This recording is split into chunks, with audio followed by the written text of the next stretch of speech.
নমস্কার বন্ধুরা, মিঠুর কুকিং চ্যানেলে আপনাদেরকে আবারও স্বাগত। আজকে কিন্তু আরও একটা মিষ্টি রেসিপি নিয়ে চলে এসেছি। দেখুন, মিষ্টি কিন্তু শরীরের জন্য খারাপ, বাট সেটা যদি ঘরে করা হয় খুব একটা খারাপ কিন্তু হয় না। বাজার থেকে তো অনেক কিছু ভেজাল মিশিয়ে করে, কীভাবে করে। তো নিজেরা যেটা সুন্দর করে করব সেই খাবারটা খেলে কিন্তু শরীরটা ভালোই থাকে, খুব খারাপ হয় না। এখানে 1 লিটার আমি দুধ নিয়ে দিয়েছি। যেই দুধটা আমরা ঘরে আর কি ইউজ করি সেই লিকুইড দুধই নিয়ে নিয়েছি। 1 লিটার দুধ নিয়ে ভালো করে গরম করে নিতে হবে, জাল করে নিতে হবে। জালে বসিয়ে দিয়েছি। এরপরে একটা পাউরুটি নিলাম, সেটা হচ্ছে ব্রাউন ব্রেড। যেহেতু ম্যাক্সিমাম ক্ষেত্রে ঘরে ব্রাউন ব্রেডই ইউজ করা হয়, তো এই জন্য ব্রাউন ব্রেড নিয়ে নিয়েছি। নিয়ে সাইডগুলো যেগুলো শক্ত পার্ট ব্রাউন কালার সেগুলো আমি কেটে নিচ্ছি। প্রত্যেকটা পাউরুটির ওইভাবে কেটে বাদ দিয়ে রেখেছি, ফেলে দিইনি কিন্তু, রেখে দিয়েছি।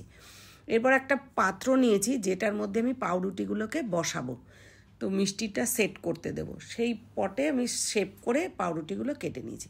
এরপর দুধটা ভালো করে জাল হয়ে গেলে একটা বাটি নিয়ে সেই বাটিটার মোটামুটি হাফ বাটির একটু বেশি, একদম পুরো না, হাফ বাটির একটু বেশি, দেখুন এই হাতা দিয়ে আমি 4 হাতা দুধ নিয়ে নিয়েছি।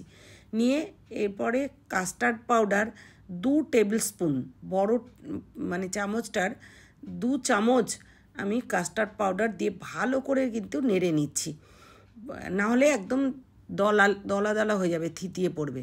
এরপর দুধটা কিছুটা জাল দিয়ে যখন ঘন হয়েছে তখন হাফ কাপ আমুল দুধ ডাস্ট, সেই দুধটা দিয়ে ভালো করে নেড়ে নিচ্ছি যাতে গোটা গোটা না থাকে। দেখুন কিছুটা গোটা গোটা রয়েছে, যদি এমন অবস্থায় থাকে তাহলে হ্যান্ড ব্লেন্ডার বা ডাল ঘুটে যে কাটা দিয়ে সেটা দিয়ে ভালো করে ঘুটলে কিন্তু একদম মিশে যাবে। এরপর হাফ কাপেরও একটু কম আপনাদের টেস্ট অনুসারে আপনারা মিষ্টি দেবেন, সেই রকম চিনি দিয়েছি। দিয়ে একটু কালার আসার জন্য উপর থেকে আমি জাফরান ছড়িয়ে দিলাম। আর দিয়ে দিয়েছি একদম হাফ টিস্পুন ওই এলাচ দানা গুঁড়ো করা। এরপর একটা বাটিতে নিয়ে নিয়েছি একটু দুধের সর, তার মধ্যে আবারও 2 টেবিল স্পুন দিয়েছি আমি মিল্ক পাউডার, একটা থিক মানে ক্রিম মতন করে নেওয়ার জন্য। আর দিয়ে দিলাম 2 চামচ কনডেন্স মিল্ক, দিয়ে ভালো করে ঘুটে রেখে দিয়ে এরপরে আমি ওই যে দুধটা জাল করেছিলাম সেটা একটু ঠান্ডা করে ওটা পটটার মধ্যে প্রথমে দিয়ে দিলাম। দিয়ে পাউরুটিগুলো ভালো করে সাজিয়ে দিয়েছি। দেওয়ার পর ওই যে ক্রিমটা আছে না, সেই ক্রিমটা অল্প অল্প করে পুরো ব্রেডের মধ্যে লাগিয়ে নেব। আর হ্যাঁ, আমার এই চ্যানেলটাকে কিন্তু যারা এখনও সাবস্ক্রাইব করেননি তারা সাবস্ক্রাইব করে দেবেন এবং বেল আইকনটা প্রেস করবেন। পরবর্তী ভিডিওটা খুব তাড়াতাড়ি আপনাদের কাছে পৌঁছে যাবে। পছন্দ হলে লাইক করবেন এবং কমেন্ট করবেন কেমন লাগলো, আর বন্ধুদের মধ্যে শেয়ার করে রাখবেন।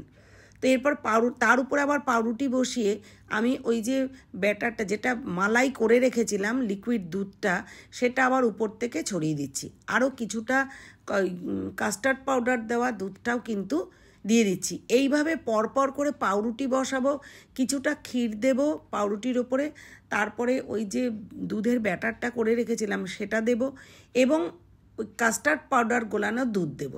এরকম করে পুরো পাউরুটির ওপরে ছড়িয়ে ছড়িয়ে দিয়ে তার উপর দিয়ে কিন্তু কিছু বাদামের ডাস্ট, মানে কাঠবাদাম, কাজু বাদাম, পেস্তা বাদাম, এগুলো কয়েকটা আমি গুঁড়ো করে নিয়েছিলাম হামানদিস্তাতে, জাস্ট একটু ভেঙে ভেঙে গুঁড়ো করে নিলেই হবে। উপর থেকে ছড়িয়ে দিলে কি দেখতেও ভালো লাগবে, মুখে বাদামগুলো পড়লে কিন্তু খেতে দুর্দান্ত লাগবে। বিশ্বাস করুন, এটা অপূর্ব লেগেছে, জাস্ট ভাবাই যায় না। এবারে এইটাকে কিছুক্ষণ ঠান্ডা করতে রেখে দিয়ে বাদামগুলো উপর দিকে ছড়িয়ে দিয়ে কিছুক্ষণ ঠান্ডা করে আমি ফ্রিজে রেখেছিলাম কিছুক্ষণ, তাড়াতাড়ি ঠান্ডা করতে হবে তাই একটু জমাট বেঁধে যাবে। তারপরে আপনারা পিস পিস করে মানে একদম কালাকাঁদের মতো পিস করে কেটে নিতে পারেন। আমি কিন্তু আর কাটিনি, আমি ওইভাবেই চামচ কেটে কেটে পরিবেশন করেছি।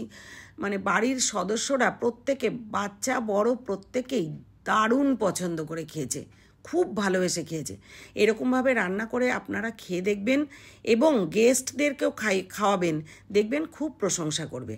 তো আপনাদের যদি আমার এই ভিডিওটা ভালো লেগে থাকে তাহলে কিন্তু লাইক কমেন্ট করতে ভুলবেন না। আর কে কোথা থেকে দেখছেন এটা কমেন্ট করে জানালে আমি কিন্তু আপনাদের এখানেই ধন্যবাদ দিতে পারবো। তো দেখুন কত সুন্দর হয়েছে দেখতে, খেতেও কিন্তু দুর্দান্ত হয়েছে। এরকমভাবে করে খেয়ে জানাতে কিন্তু ভুলবেন না। আর আমার এই ভিডিওগুলো দেখছেন বলে অসংখ্য ধন্যবাদ।